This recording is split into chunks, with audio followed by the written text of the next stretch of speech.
Photos like these I took in the dead of night and made them look absolutely killer. So how did I get those results? Let's get into it. Work hard, rest often. What is going on, everyone? If you're new around here, my name is Finn. I'm a commercial fashion portrait photographer, and today we're looking at a little behind the scenes of this shoot that I did in the nighttime, shooting some sunglasses, shooting this really cool look, and oh my god, I am in love with how these photos turned out. Shout out to my best friend and model, Ash, who absolutely destroyed this shoot. Make sure to smash the like button for her if you haven't already. So how did I even light these photos? What was the overall deal here?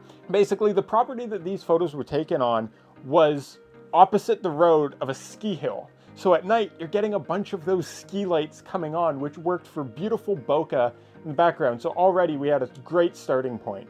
Because if I turned the other way, I would just have black and it would look like it was maybe shot in a studio or something, and it wasn't really the look that I wanted.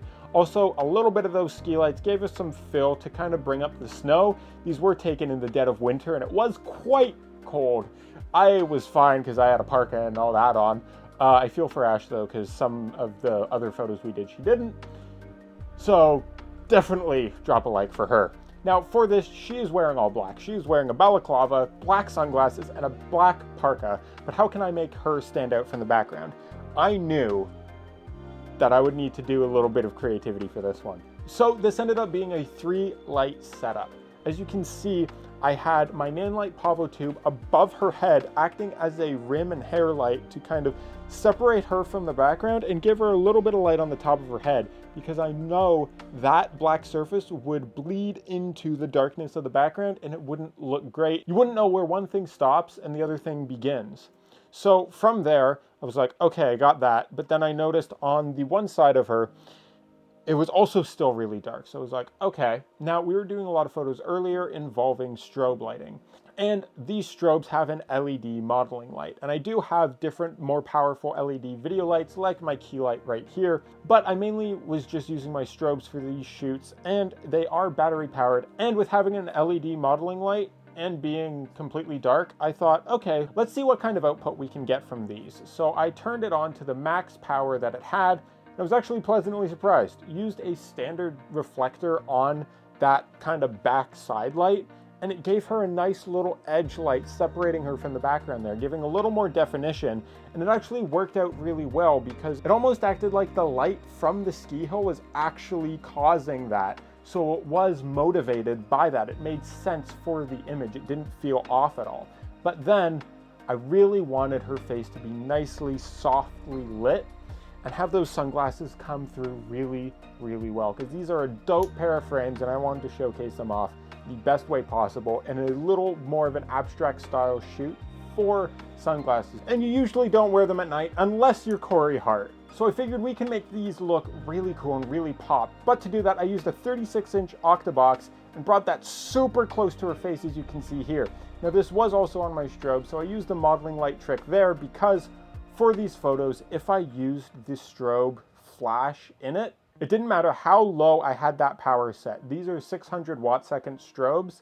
Even at their minimum power, I would be obliterating the entire image with the settings that I wanted, because I wanted some of that ambient background in there, even just a little bit, so you can tell some of the context of what's going on. But if I had these overpowering all of that, you wouldn't see anything. Also, the LED tube light wouldn't have really shown up either.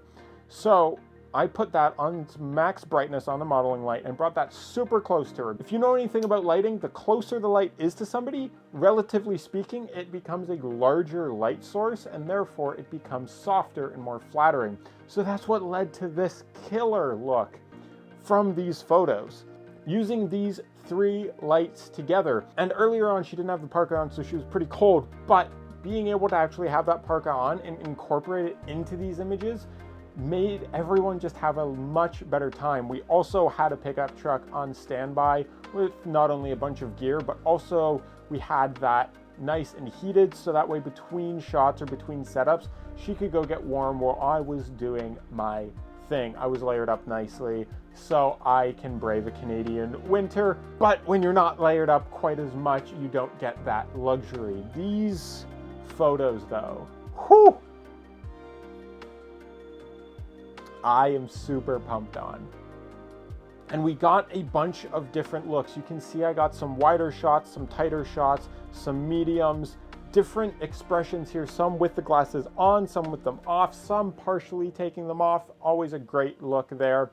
And because I was backlighting so much, you could even get the actual atmosphere of the coldness of her breath. When that comes out, you can see it because it's being backlit and the light's coming through it. Smog, fog, smoke, anything. If you backlight it, it's gonna come out better, and that's how you actually get that to be really intense. So little tip for you there.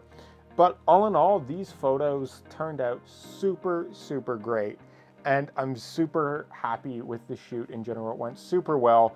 Love the lighting plan that I came up with for this, and just really enjoy how they turned out. Actually, the brand that made the sunglasses really loved the photos as well. So that's a little business tip for you. Whenever you take photos of a product or anything like that, send them to the business or tag them in social media or whatever. You never know what can come of things like this.